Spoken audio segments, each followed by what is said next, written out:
हरे कृष्णा, राधे राधे।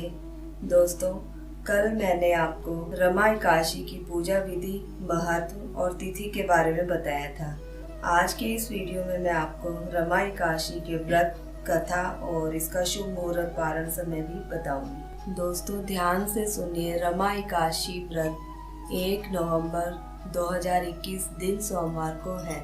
रमा एकादशी पर माँ लक्ष्मी के रमा स्वरूप और भगवान विष्णु के पूर्णावतार केशव स्वरूप की पूजा का नियम बताया गया है। चातुर्मास की अंतिम रमा एकादशी होती है, इसलिए इसका महत्व और भी बढ़ जाता है। एकादशी के दिन सुबह स्नान करने के बाद व्रत का संकल्प लें। इसके बाद धूप, तुलसी के पत्तों, दीप, नैवेद्य, फूल और फल आदि पूजा में रखें और भगवान विष्णु का पीले वस्त्र और फूलों से श्रृंगार करें। एकादशी व्रत में पारण का भी विशेष महत्व होता है। एकादशी व्रत का पारण द्वादशी तिथि पर करना चाहिए। रमा एकादशी तिथि का पारण समय। रमा एकादशी तिथि आरंभ होती है 31 अक्टूबर 2021 को दोपहर 2:27 पर और एकादशी तिथि समाप्त होती है 1 नवंबर 2021 को दोपहर 1:21 पर। एकादशी व्रत पारण तिथि और समय 2 नवंबर 2021 को प्रातः 6:34 से प्रातः 8:46 तक है। ये विवरण मेरी वीडियो में भी चल रहा है और ये मैंने नीचे डिस्क्रिप्शन बॉक्स में भी दे रखा है, आप वहां से भी देख सकते हैं। अब मैं आपको इसकी व्रत कथा सुनाती हूँ। पौराणिक युग में मुचुकुंद नामक प्रतापी राजा थे। इनकी एक सुंदर कन्या थी जिसका नाम चंद्रभागा था। इनका विवाह राजा चंद्रसेन के बेटे शोभन के साथ किया गया। शोभन शारीरिक रूप से अत्यंत दुर्बल था तथा भूख को बर्दाश्त नहीं कर सकता था। एक बार दोनों मुचुकुंद राजा के राज्य में गए। उसी दौरान रमा एकादशी व्रत की तिथि थी। चंद्रभागा को यह सुन चिंता हो गई, क्योंकि उसके पिता के राज्य में एकादशी के दिन पशु भी अन्न आदि ग्रहण नहीं कर सकते थे, तो मनुष्य की तो बात ही दूर रही। उसने यह बात अपने पति शोभन से कही और कहा, अगर आपको कुछ खाना है तो इस राज्य से दूर किसी अन्य राज्य में जाकर भोजन ग्रहण कर सकते हैं। पूरी बात सुनकर शोभन ने निर्णय लिया कि वह रमा एकादशी का व्रत करेंगे। इसके बाद वह सब कुछ ईश्वर पर छोड़ देंगे। रमा एकादशी व्रत संकल्प प्रारंभ हुआ। शोभन का व्रत बहुत कठिनाई से बीत रहा था। व्रत होते होते रात बीत गई और शोभन ने प्राण त्याग दिए।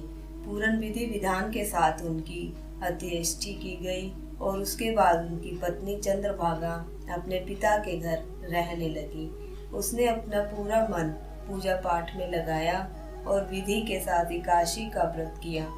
दूसरी तरफ शोभन को एकादशी का व्रत का पुण्य मिलता है और वो मरने के बाद एक बहुत भव्य देवपुर का राजा बनता है, जिसमें असीमित धन और ऐश्वर्य है।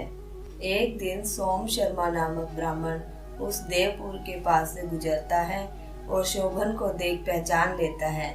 उससे पूछता है कि कैसे यह सब ऐश्वर्य प्राप्त हुआ।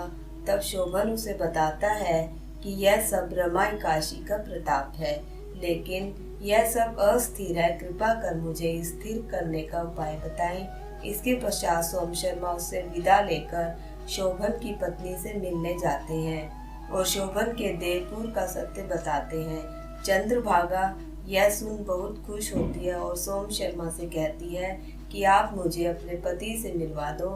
तब सोम शर्मा उसे बताते हैं कि यह सब ऐश्वर्य अस्थिर है। तब चंद्रभागा कहती है कि वो अपने पुण्यों से सबको स्थिर कर देगी। सोम शर्मा अपने मंत्रों एवं ज्ञान के द्वारा चंद्रभागा को दिव्य बताते हैं और शोभन के पास भेजते हैं। तब चंद्रभागा उससे कहती है, मैंने पिछले 8 वर्षों से नियमित रमा एकादशी का व्रत किया है।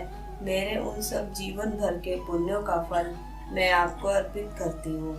उसके ऐसा कहते ही देव नगरी का ऐश्वर्य स्थिर हो जाता है।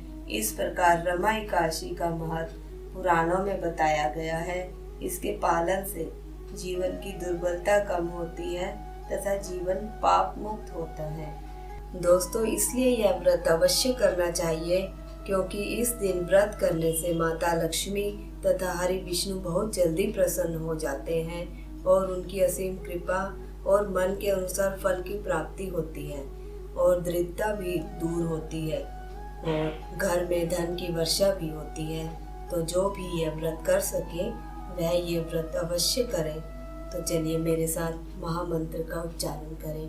हरे कृष्णा कृष्णा कृष्णा हरे हरे, हरे राम राम राम हरे हरे।